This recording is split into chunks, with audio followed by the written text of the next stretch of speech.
রাত পোহালেই পাকিস্তানের মাটিতে পাকিস্তানের সঙ্গে 2 টেস্ট সিরিজের প্রথম টেস্ট খেলতে নামবে টাইগাররা। এই টেস্ট খেলতে নামার আগে টাইগার শিবিরে খুব একটা ভালো খবর নেই। ওপেনার মাহমুদুল হাসান জয় খেলতে পারছেন না ইনজুরির কারণে, সেটি একটি বড় দুশ্চিন্তার কারণ। মুশফিকুর রহিম খেলতে পারবেন কিনা সেটি এখনও নিশ্চিত নয়।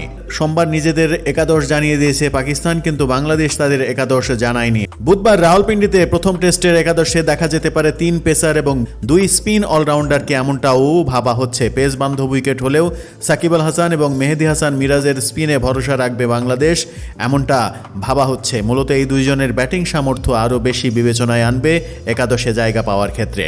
ছন্দে থাকা ওপেনার মাহমুদুল হাসান জয় কুস্কির চোটে আগেই ছিটকে গেছেন, তার বদলে একাদশে ফিরতে পারেন সাদমান ইসলাম। জাকির হাসানের সঙ্গে ইনিংস ওপেন করবেন তিনি, এমনটা ধরে নেওয়াই যায়। অধিনায়ক নাজমুল হোসেন শান্ত, মমিনুল হক, মুশফিকুর রহিম যদি ফিট থাকেন এবং লিটন দাস, তাদেরকে নিয়ে কোনো প্রশ্ন নেই, তারা থাকবেন মিডল অর্ডারে।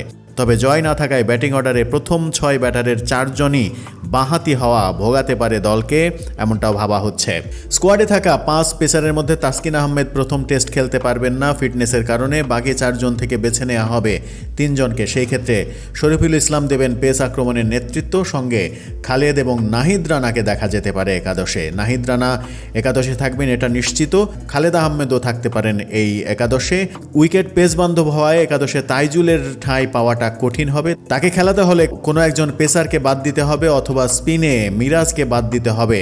স্পিন বোলিংয়ে তাইজুলের সামর্থ্য যদি বিবেচনা করা হয়, তাহলে মিরাজের ব্যাটিং সামর্থ্য বিবেচনা করা নাও হতে পারে।